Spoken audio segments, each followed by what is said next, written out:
Great. So first of all, thank you all very much for coming this afternoon. And we're going to be having a chat with Miriam O'Connor and Niall McCormack. And we're going to be talking about this lovely body of work here that formed this fantastic book and how it all came together. So before I introduce the two artists, we want to just thank, as ever, the Gallery of Photography Ireland's main sponsor is the Arts Council. We're also supported by Dublin City Council and by members and friends like yourselves who show their support for us for as little as 20 quid a year. For this particular project, we have been really fortunate in working in a Creative Europe project, and the Creative Europe desk in Dublin were very helpful with that as well. It was called A Woman's Work, and it was, I'd like very much to thank our partners there, which are Photo Gallery Wales, the Kaunas Photo Gallery in Lithuania, Photo Summer Stuttgart, and the Whack and Bite Collective in Finland. So, right, let me introduce Miriam. Miriam is what, a DIT graduate, right? TU, whatever you want to call yourselves, yeah? Yes, TUD. Yeah. TUD now, yes. And Miriam has kind of been on our radar for a long time, and I think we were working out that it was back in 2012 that I showed one of her earlier projects called The Misbehaving Camera to represent Ireland in one of the photo festivals we were involved with in the Pingyao Photo Festival in China.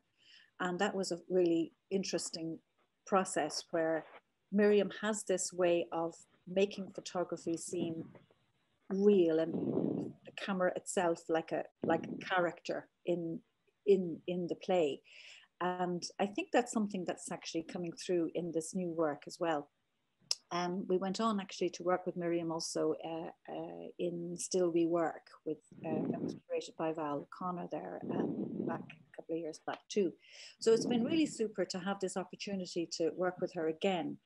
And I think along with Darren Campion there, our education or engagement officer, we're keen to talk, to have this conversation, really talk about how personal stories get out there, how things get out of your life and out from your set of images into the world and into a kind of a shareable shape.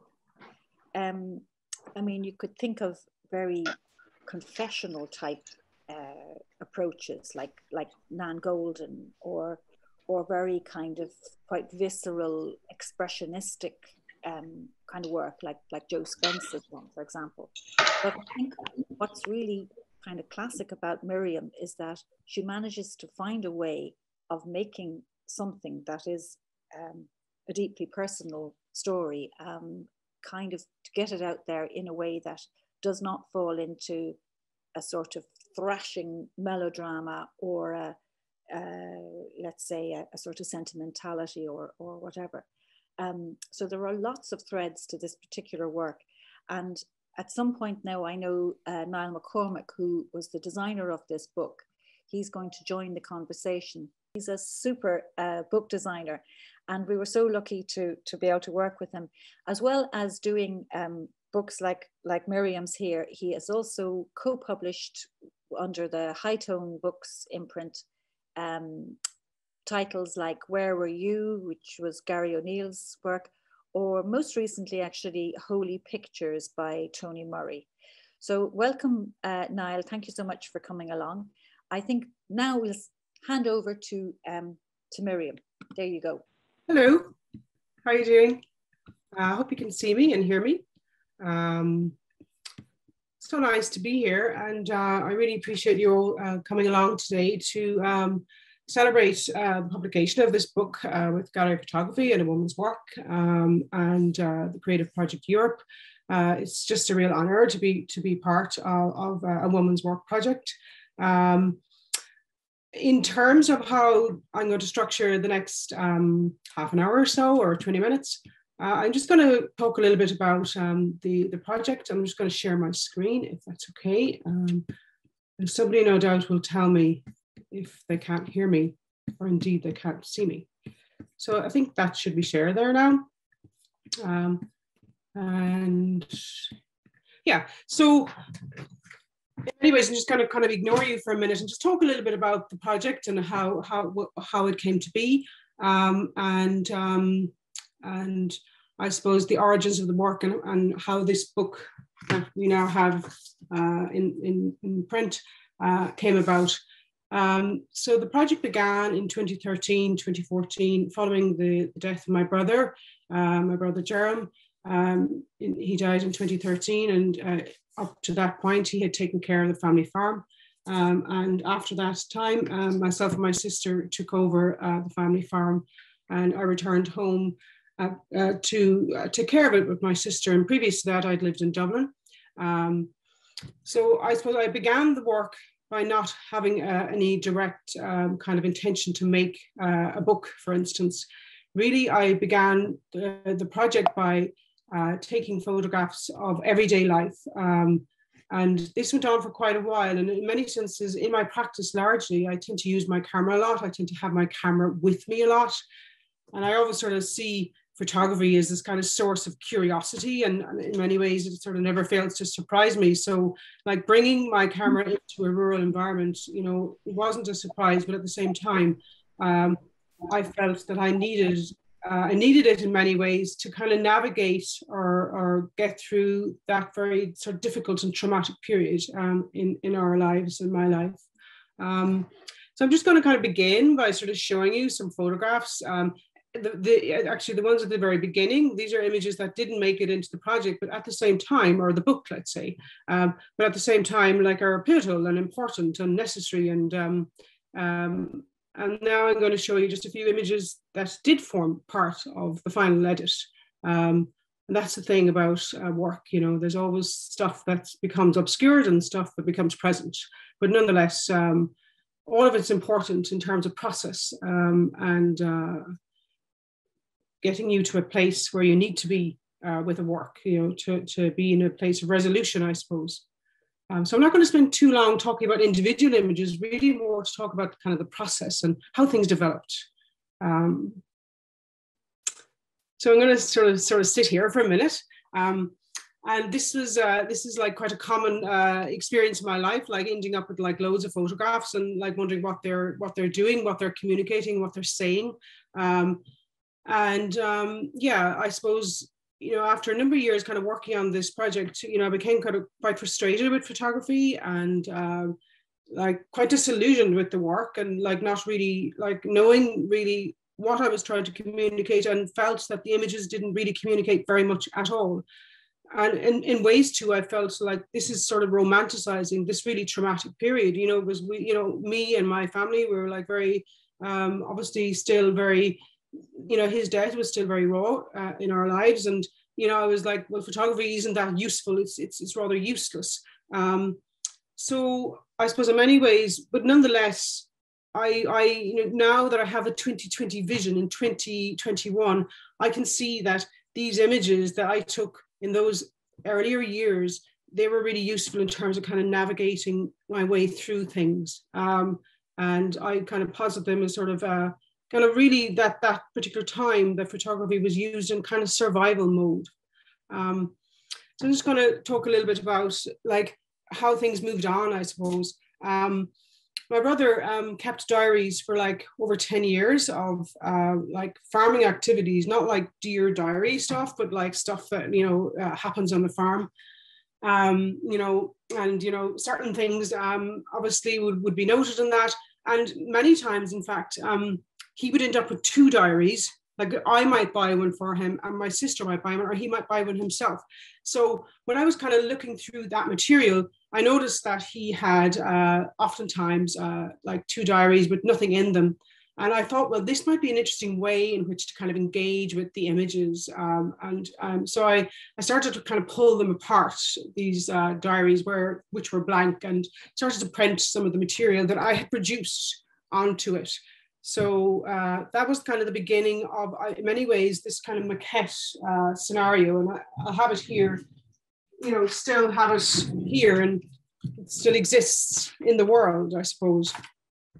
So I suppose then, nonetheless, I still felt that, you know, the work was nowhere near like in any way, I suppose, resolved. And I still was quite frustrated with like photography and like what it was doing, and what it could do for me in this work, and how it could communicate the kind of the gravity of the situation or the circumstances. So one of the, I call this like my catalyst image in many ways. And it was a time when me and my sister like were looking for, we were replacing fencing stakes and posts, and we were trying to figure out like what we needed. And like, I really, you know, you have to kind of appreciate that I had just relocated to the family farm. So, you know, having, yes, while we might have grown up in it, you know, not being altogether familiar with many of the things that might be required, for instance, for replacing stakes. So I began to think about, well, actually, I will take a photo of these things that I need, and then I can go to the dairy co-op and I can tell them, well, look, this is what I need. And, you know, I didn't think about it at the time, but really it became one of those images which I felt that photography all of a sudden took on this kind of life that I was very pleased about. And I began to think about photography as this kind of tool of function rather than a tool of sort of subjectivity. So kind of moving away from photography as something subjective, more towards something objective. This is what it is, and this is what it does. So this kind of, I suppose, paved the way for a number of logbooks that I produced in the years after that. Like, it took me a number of years to produce these also. And I was interested in this idea that photography could be put to work. It could all of a sudden have a function beyond the earlier images, perhaps, that I showed you. And actually, these logbooks also served as a way in which all of the images, or some of the images that I had taken previously, could be also put to use. So I was very, you know, relieved about that. And in many ways, like thinking, well, actually, no, I'm no longer going to be sentimental about this. I'm going to be like wholly objective. And these books are going to be the vehicle in which I achieve that. And of course, you know, it was a kind of an absurd intention in many ways, because of course these also were very subjective. And like the green ones on the left are like stories, like stories from everyday life. And these sort of middle ones are about how to do particular things. And then there was also a section, books which were inventories, like inventories of everything on the farm. I thought, well, okay, if I can take a photograph of everything, well, then everything will be okay. So it became kind of absurd and obsessive, and there was a kind of neurosis to that approach, but nonetheless, it was useful. And so I kind of embarked on this, this journey of taking photographs of everything on the farm, from water trucks to buckets, fields, gates, rocks. And actually, in many ways, you know, the gate became something significant after in our design process. And of course, no slideshow is complete without 12 wheelbarrows. And like the wheelbarrow, I opened with the wheelbarrow and it's still here. Like the wheelbarrow is like one of our best friends here on the farm. And yeah, and for about a year, I kept going around after it and seeing where it found itself around the place. Yeah, it's nice to have those. To think about labor as well, I suppose. And also, I guess the weather, you know, the weather is, you know, can be used as a metaphor, of course, and the weather in Ireland, of course, is very particular. But it also became, or subjected to, this kind of inventory process. And I mentioned the diaries earlier. Like me and my sister also have diaries of like our farming life. And again, it's like not, it is really around like what kinds of tasks we might have done. Sometimes we note the weather, and this weather report, as it were, is a kind of a combination of all of the weathers everywhere for all of time. And all of it is true. And yeah, in the book, for instance, in many ways, like this particular piece of text opens the book, and bad weather as a kind of metaphor for really difficult times, I would say. And this is why it kind of is important at the beginning of the book. And then in like 2017, New Irish Works and Photo Ireland, this work was selected, and in its current state for New Irish Works. And this is an important moment for the work, because in many ways, of course, it's a huge validation for the work, for evolving work and developing work, and that's important to note. But also, it gives you time for reflection, and it also gives you time to think about, well, what is the next trajectory with this work?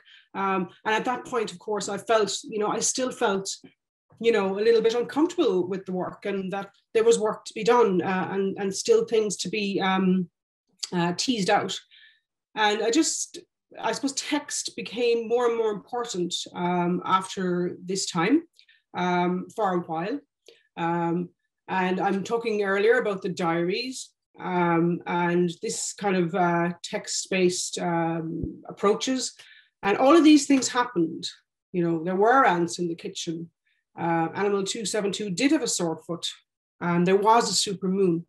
So yeah, the text became really important for me, because it was a kind of a combination of it was kind of absurd in ways, but also it kind of stems back to when my brother was quite sick, before he went to the hospital, he wrote us kind of a list of instructions about what to do, how to look at certain things, what needed to be looked at, what needed to be seen to, how many scoops of ration, what should the water pressure be at, and all these kinds of things. And I feel that really stayed with me all this time, and it was really quite inspirational in the work also.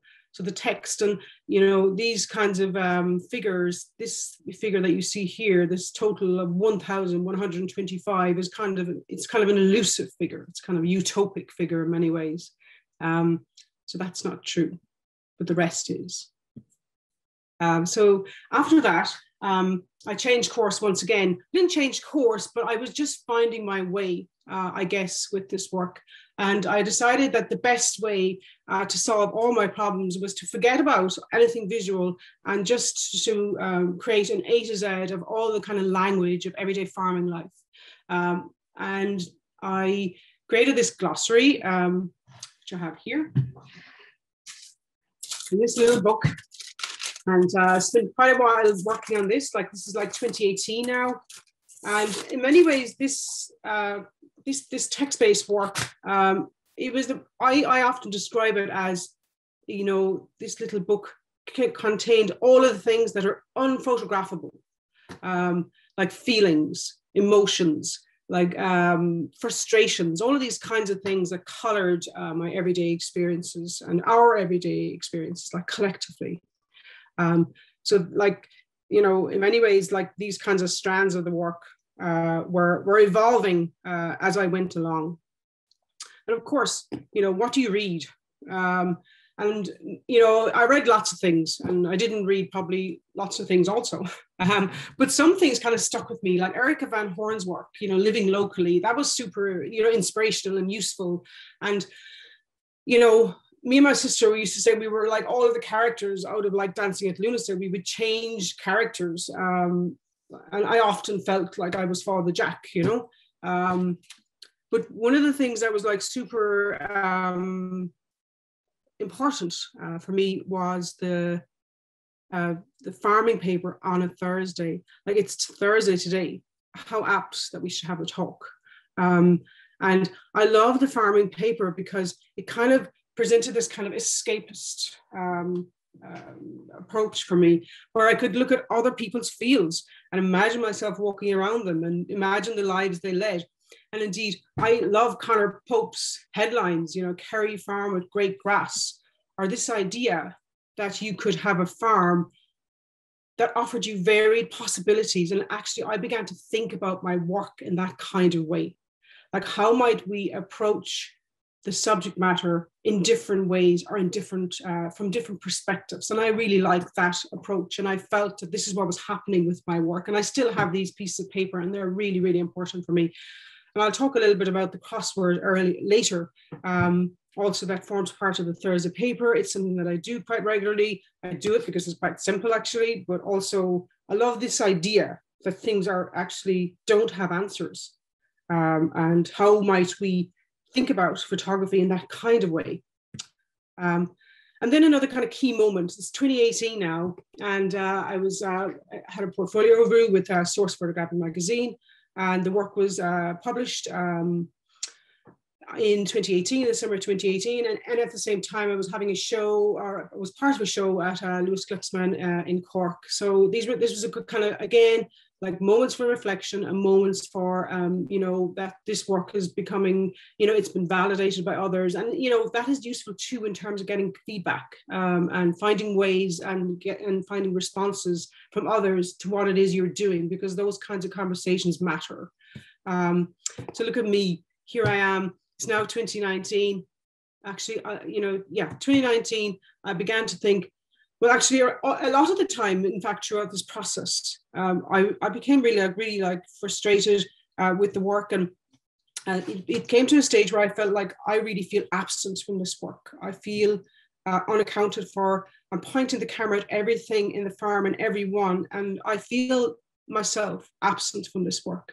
And there was the kind of ethical sort of, I suppose, standpoint too that I was thinking about, this idea that, it's a sensitive situation anyway, but, I felt I needed to be accounted for too, in some way. So I embarked on this series of self-portraits over an entire farming year, and it began with these sort of mobile phone images like this, selfies for farming, and then kind of progressed onto this more kind of official approach. And when I was undertaking these portraits, I was really interested in ideas of like agriculture, women in agriculture, like accountability, like labor, being visible, and also this idea of kind of looking back. Like being really, aware of your presence, I suppose. And then, of course, presence also suggests absence too. So there I am in the drain. Like I never thought that this image I would be like around the place, and that it would find its way into the world, into a book and online. Especially when I was taking this image, I never thought about it in this way. But it's not exactly glamorous, like in a drain with a shovel. But nonetheless, there it is. And the images actually that I took for this were important too, because I was like, well, what kind of self-portrait? Is there any strategy that you can approach or think about? And for me, like one of the things that I was interested in was this idea of like focus and being the center of attention, and like, that there was no other kind of distraction and being part of this landscape. So all of the photographs were taken like, with that in mind. F8, F11, something that would like, give me something that was very sharp, like no like fuzziness or no kind of romantic use of aperture, for instance. And so that sort of series went on until the end of 2019. So I'm just going to kind of flick through these very quickly.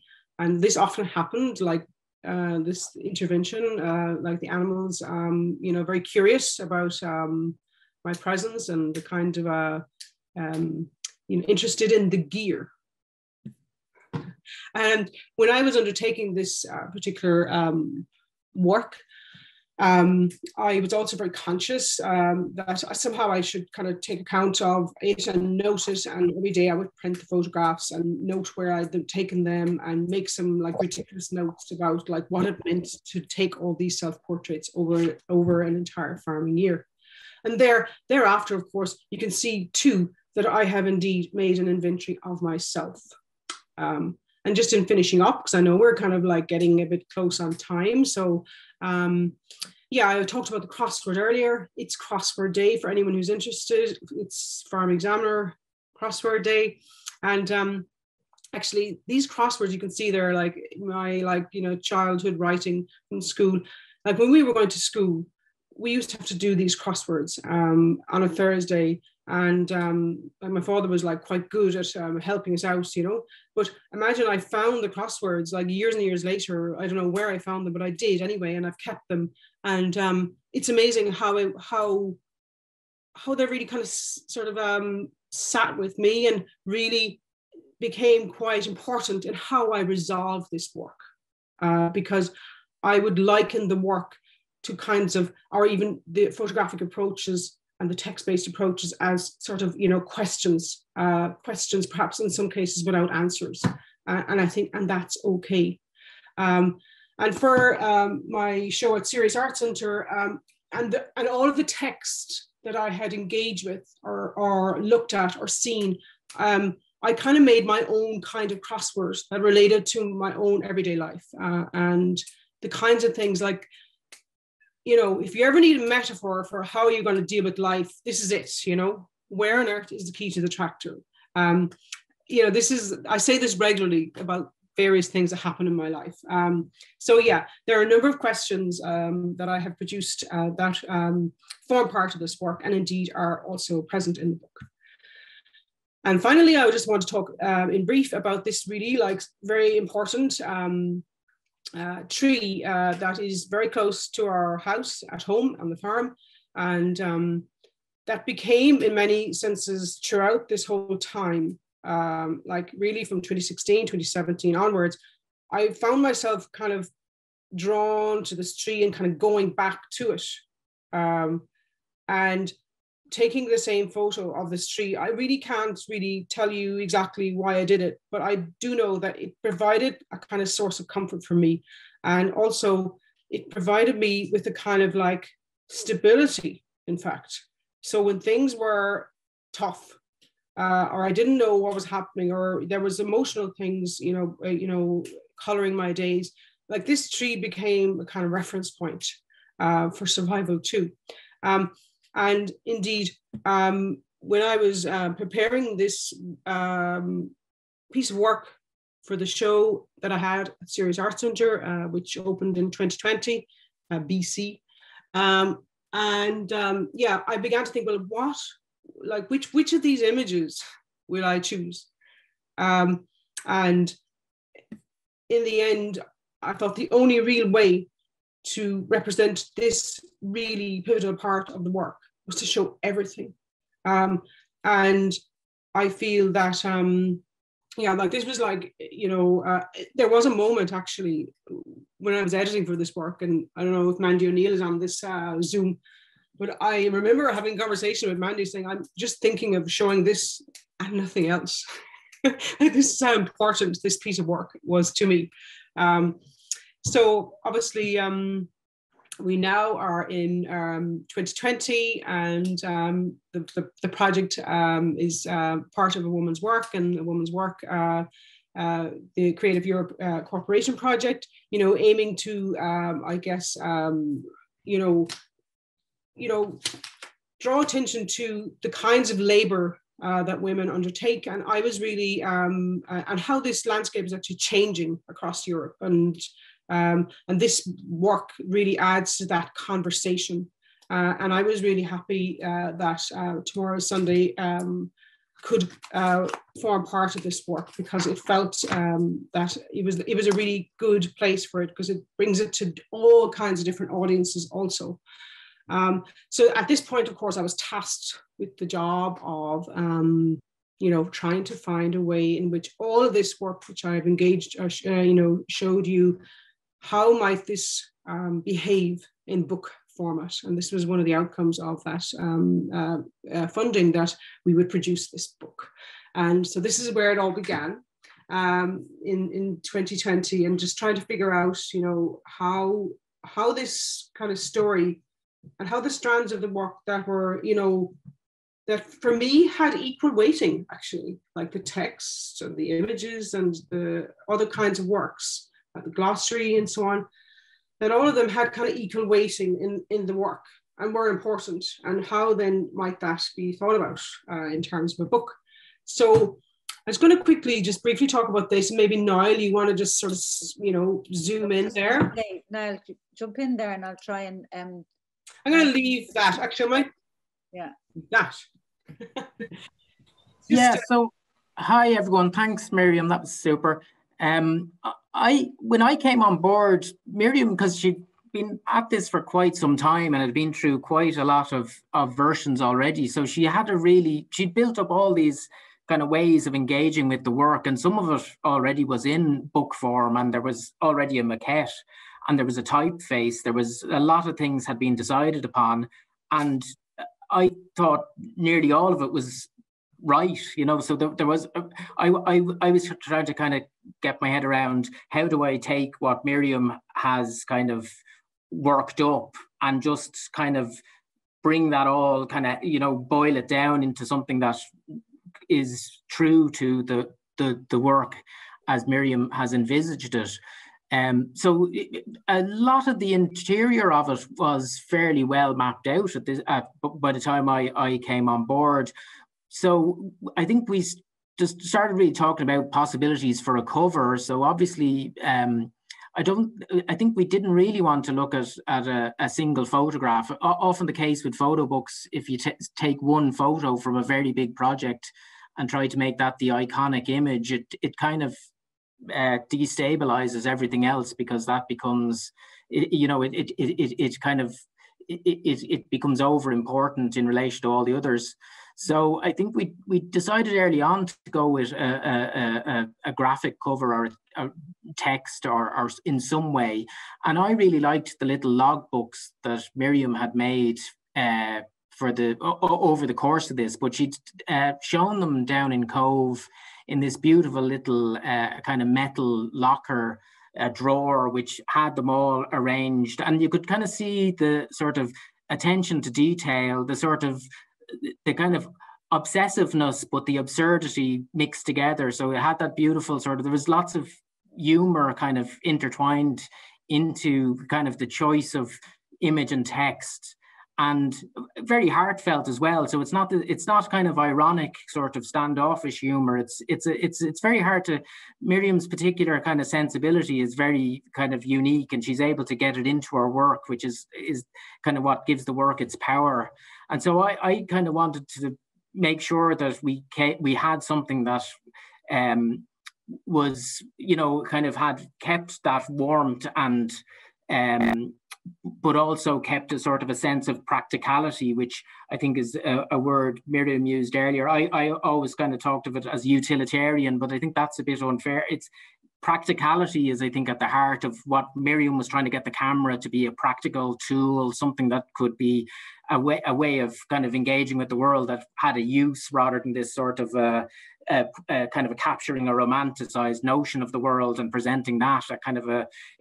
There's something totally unromantic in Miriam's approach, which you don't often see. But I think the humor tempers that.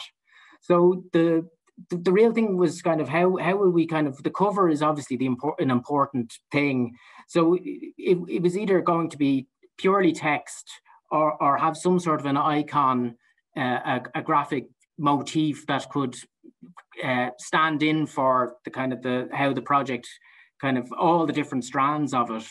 And from looking through the photos, I kind of thought the gate was something that it fit in terms of it being a kind of it represents a kind of a barrier between two places. So insofar as you could see that as a kind of the threshold between life and death, for instance, or between two states, a state of unknowing and a state of knowing, or any sort of thing. So it was a good metaphor for this the idea of a transition between states.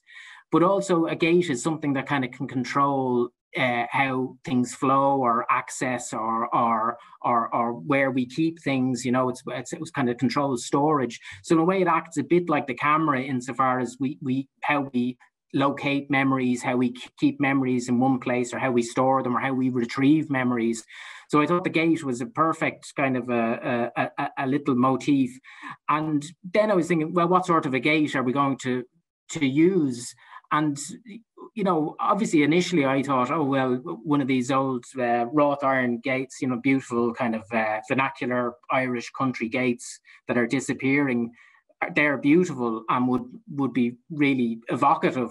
But the more I thought about it, that's back into this kind of romanticized notion of the countryside. And what's so interesting about Miriam's work, because she's working as a farmer, and I think farmers don't have that kind of romanticized notion of the landscape. It's a real thing that is, you know, you're physically engaged with, and you're kind of struggling with, you're fighting with it, you're working with it.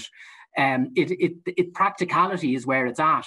So, you know, I noticed I actually hadn't seen that full array of pictures of the kind of the tubular steel gate that Miriam had taken, but I did see that it had occurred in a few of her photos, and I just thought that is the ideal. It's such a kind of a non-design, as it were, it's a totally utilitarian and completely unromantic. So I thought that is that tubular steel gate is the ideal form of gate for this particular project. So to intercept there as well, you know, I know that we had lots of conversations, Tanya, you know, in the earlier stages of this process, and you know, we talked about like, well, what kind of photograph might, you know, prevail in the front of the book, and I was just like so uncomfortable about that. Like, I just felt that I didn't want a photograph to populate the front of the book, and I was really you know, that was one of the things that I was really kind of adamant about. And I just felt I have to say, just uncomfortable about that. So like this design that Niall came up with, like really was it was kind of a genius solution to the problem of what photograph should perhaps be in front of the book. And also, like, I suppose, you know, like from a thematic point of view, you know, was really engaged with the kinds of things that the work represented. So like, I think like we all really liked that straight away. Absolutely. I think Niall put his finger on it, that where he goes, a single photograph would destabilize the project. And I think that's really right, because what's sort of coming out from this afternoon's conversation very much is how your work is about photography in the world, not photographs of the world. Mm-hmm. And so in making this book, which is an object in the world as well, it's not right to, you know, that would also destabilize then to have this kind of image sitting on the front, it kind of shaping our views of it all, you know. So sorry, just to say, a big part of the entire aesthetic for this was already set up by Miriam. So she'd done an awful lot of thinking, and she shared with me a lot of, you know, sort of binders, manuals and folders and logbooks and all that sort of kind of the day-to-day material that farmers kind of engage with. And it's just not, it's absolutely utilitarian in terms of design. So we wanted to capture some of that, but still make something that, you know, was a beautiful object, but not, you know. So it was really about a choice, you know, letting the materials of the book speak for themselves, and just kind of really kind of reduce down the you know, have as little in it as possible, but let each element do have as much power as it can. So, you know, really the cover in the end is just trying to kind of feel like a nearly like a binder, where you've got a very utilitarian sort of a covering front and back. And even with the end papers, normally with end papers you would use a contrasting color to the cover. You would very, very rarely, if at all, ever have the same end paper color as the cover paper, because it's like you're repeating yourself, and you're not kind of setting up a rhythm or a contrast. But in this case, because like binders and folders and all that, they invariably they are covered front and back with the same paper. It's just it's the easiest way of doing it. So that made a sense as a way of kind of making sure the book had a feeling of being this sort of unfussy utilitarian kind of object. And I think that, Niall, like, you didn't make it easy for us either, you know, like Niall presented us with all these like really like delicious color schemas, you know. You know, you would fall in love with them. They were the most romantic thing of the whole project, you know, the colors. And yeah, like it was so difficult to kind of make those choices. And you know, having, you know, we did a lot of kind of negotiating with you know, colleagues in the Gallery of Photography, and you know, I obviously was, you know, showing them to a number of my close comrades too, just to, you know, make kind of decisions around like, well, what is the best sort of color schema to work with. And in fact, you know, this is the final. And of course, Niall would send me stuff. Like, let's say he would send me all of these, and then I would go back to Niall. I would go, oh, but what if you combine the gray with the green? Or, you know, I would never like, I would like, you know, not sort of settling. And all of them are beautiful, in fact, you know, truth be told. I think this, like, when here was on the left, on the top was the earlier color schema. Yeah, so it was a difficult choice to make. You know, I think all of them would have been in ways kind of quite suitable. But of course, I would come back then and, you know, to Niall and talk a little bit about like, well, oh, where should the text be, and you know, what color should it be, and you know, really like it was about kind of keeping things quite simple as well, and I liked that approach, like to keeping it like not too fussy, So can I get in there now, and maybe should we open up to if anyone has some questions, or I'll just flick through a few photos of the book for those. Perhaps. Right, for those who hasn't seen it. Of course, there is a fantastic offer on as well with this lovely book. It is on a special offer at only €30, which is a steal because it costs an awful lot more than that. But I'm just trying to find here it is. I'm going to put that in the chat where this offer can be reached. And see now. Okay, oops, wrong. Okay, hard to do that. Okay, Dara, can you do that, please? There is also a really lovely limited edition print, and maybe you talk a little bit about the choosing of that print, actually. And we haven't really got a total close-up of it, but again, it was interesting that how Miriam approached this as well as a way of, you know, not just banging in an old print and making a special edition that you could get with a print, with a beautifully, you know, hand printed print. It was also something that was making sense and adding to the overall cost of the work. Yeah, I suppose like I just wanted it to be like not so obvious, and I was kind of interested in like kind of like, you know, decay and all those kinds of you know, themes that image addresses. And also it was the contents of one of those buckets that you saw in the earlier you know, it's actually the inside of a bucket. Oh, those buckets were my absolute favorite. I see there's a question from Trish. What difference does the funding and support make to the realization of your lovely artist's book? I mean, it's pivotal, really, because, you know, without that funding, without that support, and without that validation, then it, you know, realizing something like that, it becomes, you know, an incredible challenge. So like I'm so grateful for that funding and for that support,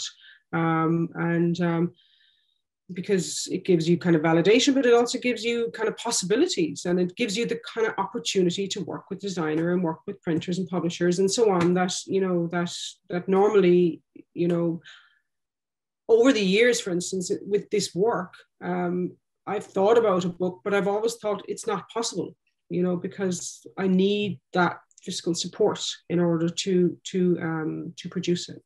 So it's pivotal, really. And could I ask you, Niall, to me, it was quite unusual to work with an artist who had, you know, who had such a lot of material and had kind of edited in various ways and was continually coming up with new, you know, new images. I kept on asking, can can you, it was all done during lockdown. So can you share with me like a whole load of pictures from this project? And she'd go, yeah. And she'd send me, 100 or something.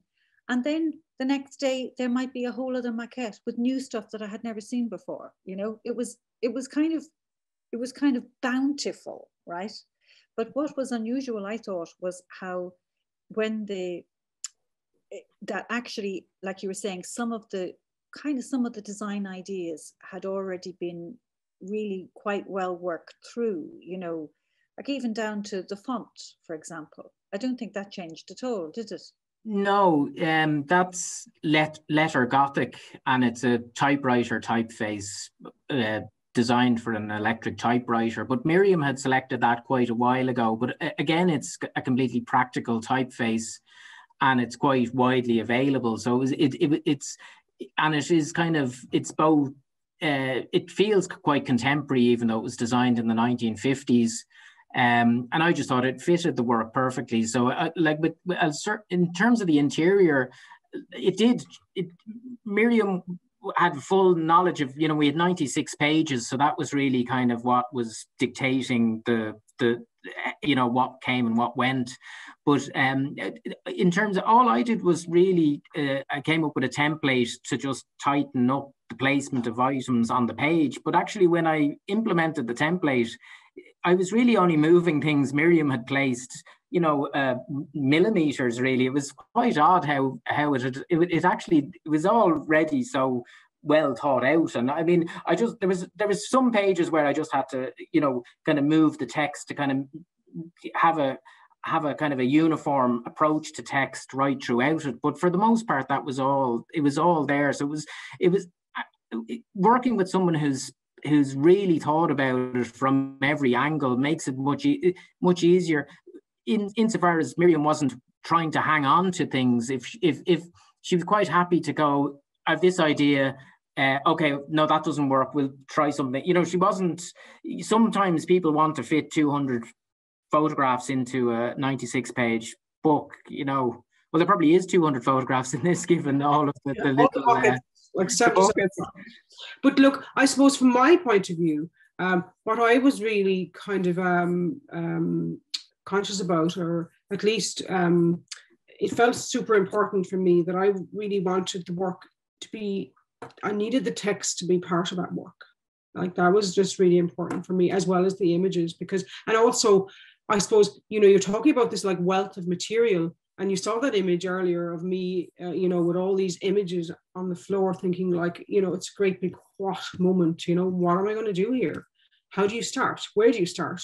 That can be equally as challenging, having all this material and then trying to find ways to kind of edit that, but at the same time adhere to a kind of new kind of narrative in ways, because books are different to exhibitions, for instance. Right. And and at the same time, have a kind of there's a kind of sensitivity to the work. So, and you wanted to kind of engage with that too. So the text and all of the aspects of the work kind of mattered. And in Soften, I often sort of talk about that all approaches to this work, they weren't reductive. They may not have been wholly successful or otherwise, but for me, it was the fact that they were part of the process. And therefore, that was one of the things that I was adamant about, that should become part of the book, and in some way, shape or form. And I think that was the editing challenge in many ways. Could I just interject here? There's two more kind of comments, just to be lovely to get them in. One from Shawneen Healy-Byrne, who's asking, it's really a comment about the inventory approach you've taken. Is that something that, you found really helpful in just making the making of these pictures something that you just did, and you didn't kind of have to sort of sweat it too much? Well, I'm not sure. For me, it was more around like, I suppose coming to that concept, that like, and if we think about like the history of photography and its kind of relationship to objectivity, and that's really what I quite enjoyed about the inventory process. and that kind of move away from sentimentality. But of course, you know, there's no such thing as subjective photographs. You know, rather objective photographs. Like it's always a subjective approach, but the inventory process approach theme certainly gave me a little bit more fluidity, I guess. And it also, once that kind of decision had been arrived at, it gave you direction, like what else could be subject to an inventory. And yeah, so it was a particularly kind of useful strategy for me, and certainly a departure from some of the other work or other approaches. Inventorizing yourself as well, which was amazing. Yeah, it was like so important. Yeah. We also have a question here about the relationship between text and image. I mean, the text seems to, the images have a kind of quirky quality at some points, but I think it's in the text that there is the most kind of offbeat humor. Would that be right? Or how would you characterize how they come together? Yeah, I mean, it's a tricky thing, like, you know, because text and images, like one leads the other, you know, and even like trying to place it in the book, like where do you start with all this bank of text? And, you know, the minute you put text by an image, the image is read in that particular way. So making those kinds of decisions matter.